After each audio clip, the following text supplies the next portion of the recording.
Sean. Back to streaming on the iPhone. It's been a little while since we've done a Tuesday night stream. Trying to plug my overhead mic into the phone so it sounds a little bit better than the phone's built-in camera. If this sounds awful, please say something in the comments and I will do my best to change it. But due to the nature of the iPhone, I can't monitor the audio, so I just have to hope that it's working. Every year on December 16th, I celebrate Boom's anniversary. December 16th is the date that I registered boomreactive.com back in 2008. So this is 8, 9, I probably should have counted this before. I think this is year 14. Is that right? 8, 9, 10, 11, 12, 13, 14, 15, 16, 17, 18, 19, 20, 21, 22. Yeah, year 14. Thanks for sticking around and watching me count that. In 14 years, typically around this time of year, I try to make a video that's about what I've learned in, like last year I made 3 creative lessons I've learned in 13 years. And before that I did the 6 best, whatever. I've done these different reflections and I work so hard on those videos and I reflect as much as I can as a business owner, as somebody who enjoys that process.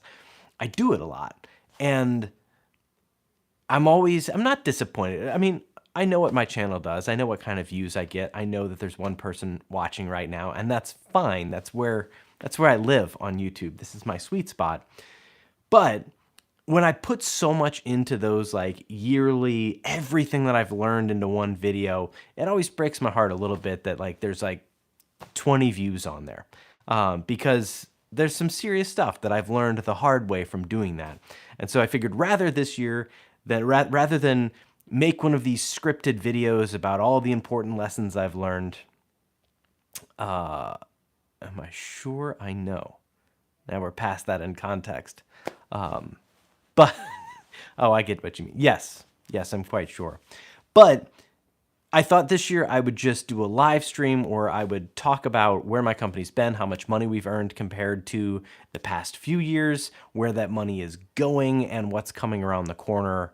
And sort of where things are with Boom, what I'm doing with it, and what is next. And so starting with the fun stuff, money.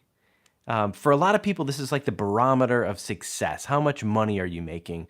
And mine is sort of tricky, or not as straightforward as you would think. But I was just applying for, the state of Missouri did a grant for if you made less money in 2021 than you did in 2019 because of the pandemic, they would refund some portion of that difference with funds that are made available. So because I applied for that, I'm very aware of what I earned in those years. And it turned out that in 2019, I earned almost exactly $80,000 of revenue. That's what $80,000 worth of checks were written to Boom Reactive. And in 2021, $77,000 of money went to Boom Reactive. And that's gross receipts. So that doesn't include any taxes that were paid out. That doesn't include gear and stuff that came out. That's not $77,000 that I get to walk down the street with and buy stuff with. That is just everything top level before I pay contractors, before anything.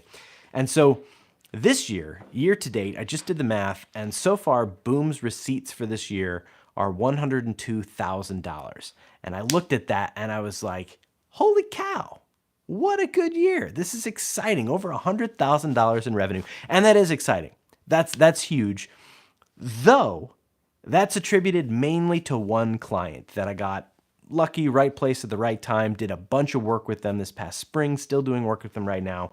But it's not like I've scaled the business. I got lucky and there's no guarantee that next year will grow on top of that. So a lot of it is due to that. But also, I've paid more than $40,000 of that to contractors this year, and I'm really proud of that. That's money that's going to other people to help make my projects better, bigger, more flexible. I had a couple situations where I had some COVID exposure and couldn't film because we were on location and I can't go with an exposure. And so luckily I've got people now that I can trust and I've built, and I made a video about that, like trying to scale my business, my creative business, and trusting other people to do the things that I find so nuanced and the things that we all do where we think no one else can do this part of it.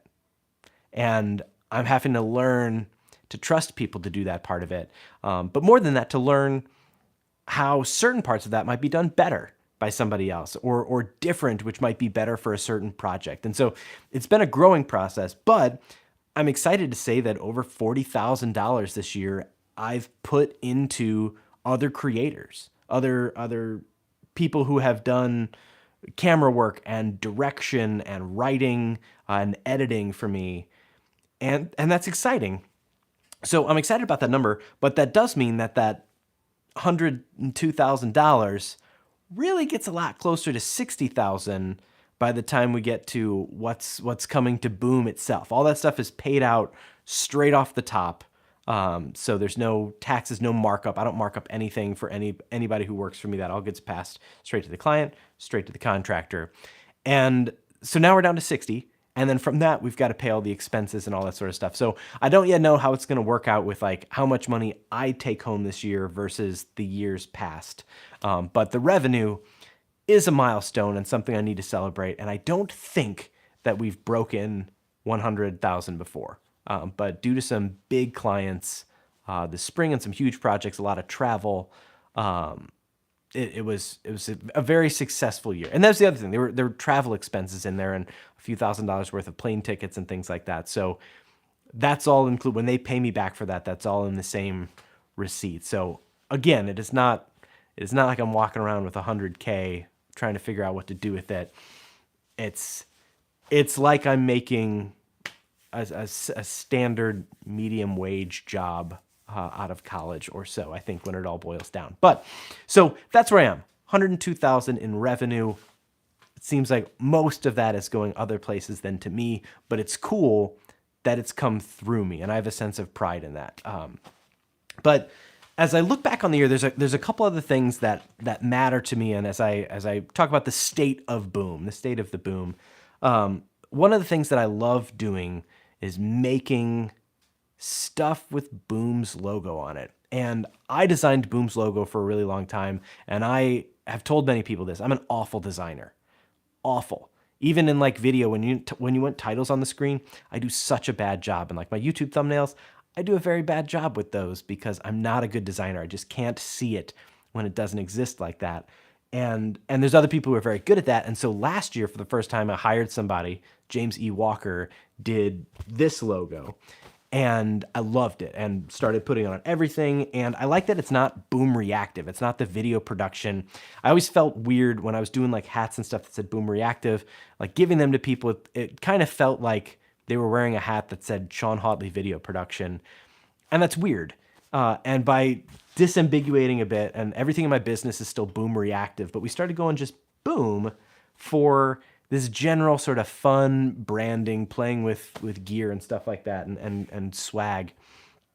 And so we expanded on that this year, and this year's design was done by my friend Shannon. And we also made a store. I don't know if you can see this. It's boom.pink.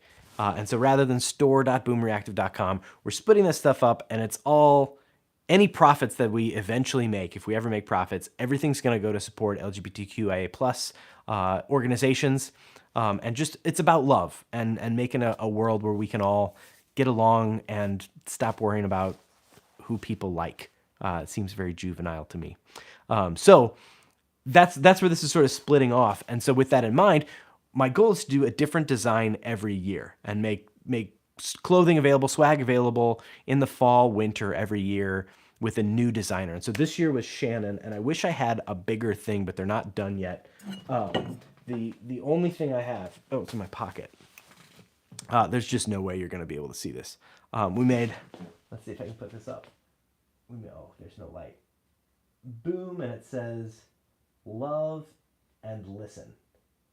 And that's sort of the motto that I fell into this year, and trying to think about what I was saying in these past videos every year of like, what is the most important thing, or what are my guiding principles and stuff. And I just made a video about this, or a podcast about this. And to me, it kept boiling down to, you need to love each other and you need to listen to each other. And it's not enough to do just one. You can't listen with crossed arms and hate everybody you listen to and think you're better than them. And you can't say that you love everybody if you don't take the time to listen to everybody. And so love and listen has been sort of my guiding light, and what I've tried to use, not only personally, but in the video production side of things, and working with clients that are helping with early childhood education, with things that are helping people. And there's not always a ton of money there, but it's a rewarding thing to be a part of. So the other thing that we did, and I put stuff up about this, I think I posted on the YouTube, but we made these like super nice shirts with VC Ultimate that say boom.pink. On the back, they say love and listen.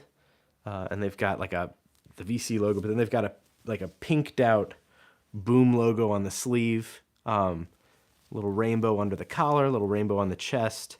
But yeah, I love how these turned out, and it's like a nice shirt. And I've had like my hats and stuff like that, but I played enough golf this year that I was like, I want a boom golf shirt, but I don't want it to just be the boom logo. And so they did a great job designing that. And so looking into this next year, there's more stuff that I want to make like that, hats and shirts, and we're putting it all in boom.pink. And by the way, if you ever hear me say we, I'm typically talking about me. It's a habit that I don't know when I picked up a long time ago about just anything with boom I refer to in the plural, and I don't know why, but I do, and I probably always will. But I'm excited to make more stuff, and try to make more designs available and have this be something that's a fun, ongoing thing into the future for as long as I can sustain paying somebody to make a design each year. So that's happening. Next up, where's my little list here? Contractor. My rates went up this year.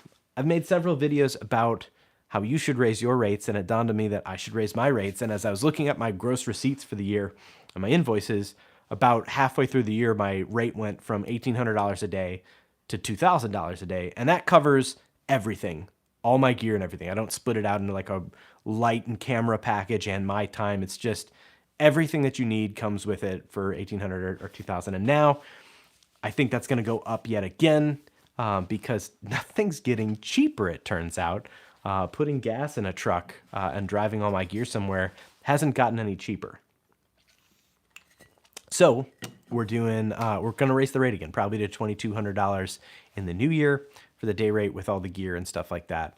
I've never gotten pushback on my day rate, which I think business savvy people would tell me that it's too low if that's the case. I don't want to be in that spot. I don't ever want somebody to look at my rate and have a hesitation about, am I worth it? And I think I've been in a good spot all along with it. And as I've grown, and now as I'm hiring more people and our projects are getting bigger and better because of how many different people are bringing their talents into it, I feel good about our rates going up and the average cost of a project going up quite a bit. And I'm excited for that trend to continue. But the biggest thing about 2023 that's going to change is that I'm going to try to do way less client work. I've been doing client work my entire time at Boom, other than the YouTube stuff, which nets me $80 a month, not quite a living. And actually that's way down right now. It's at like $45 a month because I only have one successful video on YouTube about microphones. But as I look at the projects that I've done in the past, and I've been a part of things like TV shows and podcasts and things that earn people a lot of money, but if they're successful, I don't see any extra money. Then again, if they're not successful, I'm not at risk for anything. So I get that that's how the game works. And for the people that own this content and they're paying for producing it, they don't want to come back and say, oh, hey, that crew did a great job and I'm making a ton of money. I'm just going to give more money to that crew from a few years ago. That's not how this works. I get that. And so my interest in owning content has gone up. And as I've seen my channel with the dedication I've put into it, which is not a lot, and the quality of videos that I've put out, which I feel like is okay, but there's definitely room for it to be punched up. And I'm sort of in this bubble where I don't always get reviews and feedback in a constructive way that I can use to tailor the channel to be more useful to people. I don't want to grow this channel. I don't want to be a YouTuber in that sense of like, I have to make this like, what are 6 camera hacks you can do with a GoPro? I don't want to be forced to think of an idea because I've got an audience that is expecting a video every Monday. I like where I've settled where I feel like I don't get a ton of views, but the views I do get are from people who are interested in what I have to say and I've heard directly from people that they've appreciated the insights that I've been willing to share. And that was what prompted me to do this and to share my revenue at the beginning of this video and sort of what's next and to be open about it, because if you're not at this place, there's a chance you will be at this place soon. And the more we can all be open about what we're doing and how we're doing it, the more we can all work together to do it. And I think if you come into this with a arms crossed, skeptical, competitive mindset, you're not going to make a lot of friends, and you may make a little bit of money, but you're going to be walled off from the industry. And I've seen it happen to people. I've worked with people who I don't work with anymore because that's the way that they are, and they underbid people. And there's just so much opportunity to collaborate in this business that you will waste time if you try to compete too hard. And I get that that sounds naive, but it's what I believe, and it's gotten me this far. And hey, you're talking to the guy who's probably going to bring home maybe $28,000 this year of that revenue. But with next year, we're launching finally our kids show, and you can find out ourlittleworld.show is where that is. And we are currently in the production legal process and making sure that everything is airtight and ready to go. We were going to film back in April of 2020 and then couldn't due to COVID. And then we've been trying to figure out when it was safe, when to revisit this idea. And we're finally there, and we're doing things a little differently. And I think everything's better because of it. And there've been some very exciting meetings with more very exciting meetings on the horizon. I'm so stoked about this project. But on the selfish side of things, it's going to be awesome to make content that's truly educational, that has value to kids. It's not a grab for their attention. It's a different pace of content. It's coming from a different mentality of what children's programming should look like, and with a little bit more patience. Understanding that we'll hopefully have a little bit more buy-in at the beginning of an episode so that we don't have to try to be so flashy and catch someone's attention. We'll have the patience to sit with somebody and explore something with a child and help them foster their curiosity and build confidence to ask questions and to explore and to look more closely at something. But also, not only will it be fulfilling in that respect, but I'll own the content. And if it gets any amount of views, which as we've done our research, there's a ton of space for this sort of content to succeed on this platform. And if there's any success, not only do I then get to share in that success like I never have with a project before, but similar to the thing that I said doesn't happen, I get to share it with the people that help make it. And we did a ton of work a few years ago when we were getting this together right before COVID to figure out a system where we could have residual payments for contractors to be a part of things, and trying to figure out how to get buy-in from people. And I think we did a great job and talked to a ton of people and landed on something good, but then had to put it on hold. And so I'm excited for that. I'm excited for this new take on what this could look like when we're all creating something together. And so very excited about that in 2023. Also coming 2023, I did a series a few years ago called What Have You Learned?, which I liked. And I got to talk to the now mayor of St. Louis, Tashara Jones. I got to talk to like a fitness life coach and a 16-year-old phenom chef, and a nurse who works with international patients at a hospital here in St. Louis. Got some really cool perspectives on, given a situation, what have you learned? And I liked that, but the problem with that series was it was difficult to approach because it requires you to have, in order for it to be an interesting episode, it has to be somebody who's experienced something which might have appeal to other people. And I saw this with the different episodes, and like there were, I think I did like 6 episodes, and some of them really interesting, like what has the 16-year-old chef learned? And people were interested in that story. But then things like what has the fitness trainer learned? I thought her story was powerful, but it doesn't inherently generate interest to say, oh, what has a fitness trainer learned? And so thinking about this and trying to think about how can we make a series that not only can we interview more people and represent more people, but that will have more appeal to more people. We came up with the concept, and things are launching. I think the channel's made and the website's made. We just haven't said go yet. But it's going to be called Just One Chapter. And the goal of Just One Chapter is to do short form content. If you want to be reductive, you could go with like a People of New York kind of thing. But we want to do little vignettes on people, only instead of a life story, instead of hearing everything, we want to hear just one chapter with maybe very little context at all in what led up to that or what came after that.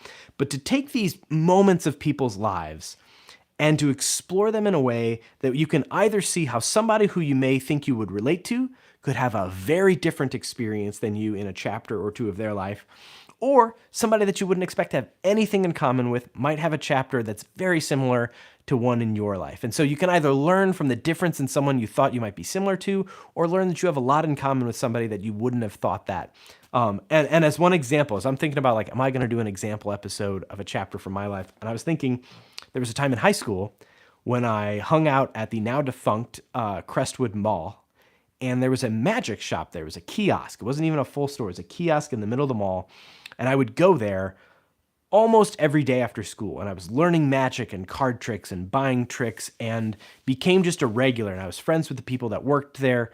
And like every day for like a year, I was just there at the magic shop.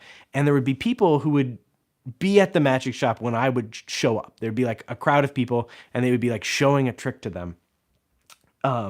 To try to sell a trick. And knowing that I was coming up and no one there knew that they knew me, I was just another person at the mall, the few of us who would show up there with some regularity would always show up as though we were just, what is this? And then they'd come to us inevitably and say like, hey, think of any card. Think of any card. Don't tell me. Just think of it and tell them. And I'm going to go to the other side of the booth. And I would think of a card. Let's say 3 of clubs. Think of the 3 of clubs. And I would tell these people what 3 of clubs.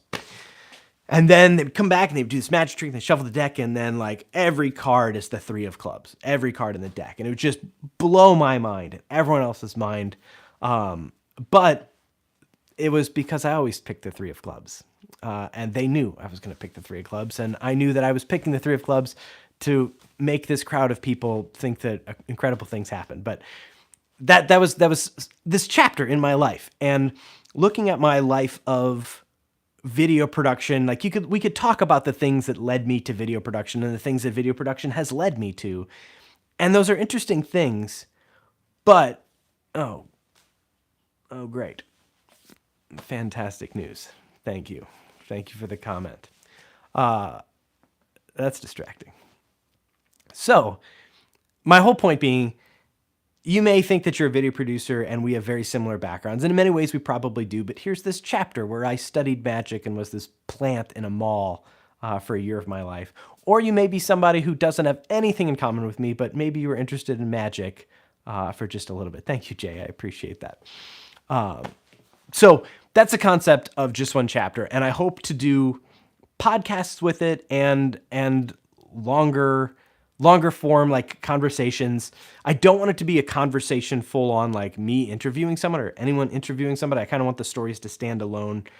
But what I'm stuck on right now, the last piece is how much polish do I want to be a part of this? Because the more polish we put in, I think the more appealing the content might be, but the more cumbersome it becomes. And therefore the less stories we'll be able to tell in the same amount of time. And so as I'm trying to think about this, I think the first thing we're going to do is sort of call out to people who have the means to record themselves and ask people to share one chapter of their life, whatever that may be, high school sports, a trip that went awry, whatever part of parenthood may have affected you or childhood, whatever, tell just one chapter and we're going to start collecting these things and start putting them out. And so I don't have any real dreams that that's going to become wildly successful. And I don't think that I would even want it to be where, again, you're in that mode where you have to create. But I think it's a cool thing to make stuff like that available. But then the other thing with projects like that, and if you're a producer of any kind, you probably know this.